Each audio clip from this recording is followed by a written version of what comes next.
in their rookie year being these mechanical geniuses that have, you know, kind of taken the world by storm as well. Now, they've only played 2 best-of-1s, but for Team Secret Wales, they're on champions that can carry here. There is a lot of energy coming out of the dive. We talked about a lot of snowballing that could happen in this comp. And that's what you want to see when their style has been, look, we send it, we skill check.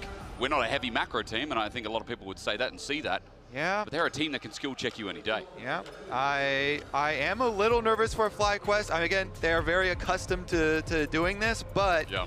if you just scale and do nothing, and then you lose and lose and lose and lose stuff on the map, then it's very embarrassing. But if you scale, this side of the map though, are they going to go for the dive? Busio's already kind of exiting here, so are they going to try and just sacrifice the Scion, get the zombie?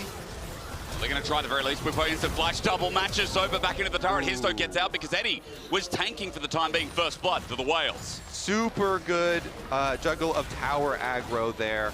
And even though the zombie gets a couple of... Here, spotting out Inspired, who was on a ward. Quick side note, by the way.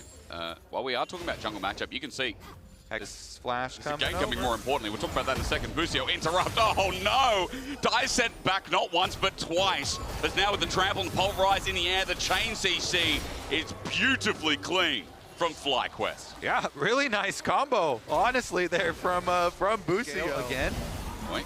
Okay, we get an ulti. Histo in response well. Supremus plays fantastic with the shuffle. He's on to 3 in the end. Die has to run out, but he's been exhausted as he flashes away. It's his only means of escape as Busio still wants the headbutt.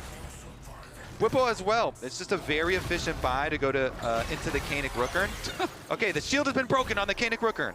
And what kind of plays are they cooking up here? Because nobody else can teleport in, so he's just running for the minions. He really wants the minions, so Whippo ultis him at melee range. Dyer decided to come back in. Whippo has taken a couple of turret shots, but look at his health. He can do this again as he gets the plate and looks for the re-engage and takes down Dyer. Easy as pie for Whippo on the tank. Whippo currently just split pushing on bottom side, and he has no teleport, so I assume he's just going to continue pushing, and the rest of FlyQuest are posturing. Just leave it. They're not contesting any of these objectives, and maybe it's just smart play as Busio, never mind, finds a pick, sends it in his Spide's waiting arms. The great display of talent is great as well, though, with the grasp in. Hero has brought the plate to its knees. Team Secret Wales will match the fight even after Busio thought he found a pick. Again, they're going to send it forward into Histo, but it's only the 2 of them drawn back in. Histo flashes over.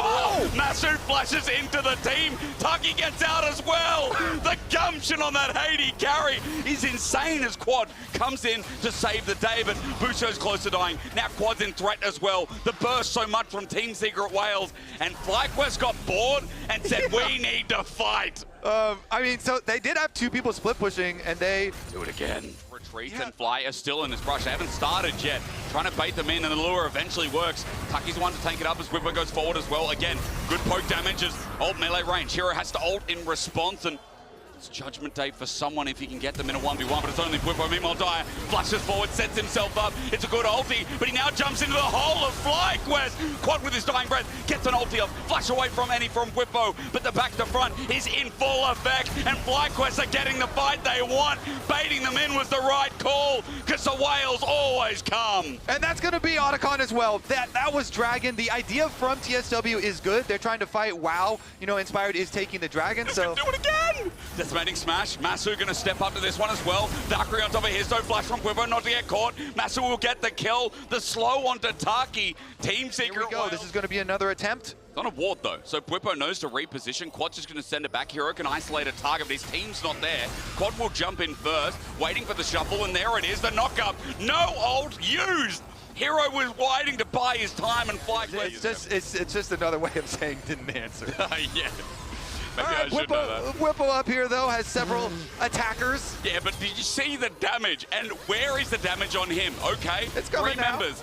Hero decides, let's go into the Death Realm. Whippo is surviving for now, and I might be wrong about that because I think he came out a while. It's hard to see with Mordekaiser, but a shutdown nevertheless as Whippo takes 20 seconds to die. Yeah, they want the objective bounty on the tower. I think that's a good call, trying to objective bounty. They know. Onto Dyer, headbutt pulverize, Busio again. What an angle found from this support. No wonder the entryway from TSW. Masu and Busio are ready. It's a good engage and it's a bait. They pull off of the Baron as well. Tucky at half HP. Whippo with the engage. Sets up in the choke. Dyer is the only one here for TSW. A center way again. The supreme display ain't that much as Tucky finds himself the quickness. He wants to dance, but Fly just don't want her as Eddie. He managed to kite this one back, and it's the best fight so far as Hero. Meanwhile, outside the Baron pit, almost kills Inspired, but coming out of the realm, there's Masu waiting as he flashes over as well. Whippo will finish the job. It's a triple for Masu, but he's Penta a bit out of reach as Eddie tries to find him in the backline. Stepping up, Masu gets a quadra, and Dyer, the Penta, has run away as FlyQuest style in a breach of a fight. Yeah. I think this is a flank waiting to happen, the last hurrah. But Team Secret Wales to avoid going down Double to that TP. 1 and 2. It's a great ulti from Hisu. It's a claw of destruction that sets down Masu. It's a pick. It's great, but FlyQuest, they've still got quad alive. And his hero's going to come out of that death realm with Busio running for his life. There's a turret there now standing new heaven here for FlyQuest to sit under it in the sun and land on another kill. And FlyQuest will collect the rest of the game. They take down 4 of the 5 whales, and they're coming for the Nexus next. For FlyQuest, it would be a big win, and it will certainly be for the NA faithful. You're looking at this team, and big expectations are met here today. With 11,000 gold in the bank, FlyQuest will hit the Nexus, and the whales weren't enough to crush the mighty Fly. FlyQuest, they were having fun in that one. Looking fairly relaxed on stage. Congratulations on the victory there. 2 wins now. One more step for them to try and move on to quarterfinals. We will eagerly await that draw. And they get 2 chances. The best thing about getting to 2 and 1 is you get 2 chances at a best of 3. So if you get a harder opponent for the first one, then at that 2 and 2, you get 1 final chance to progress through. But FlyQuest, a really good showing, a really good level up as well. They didn't succumb to this chaos that is Team Secret Wales. And as you said, that bottom lane is exceptional. As we'll go to a short break.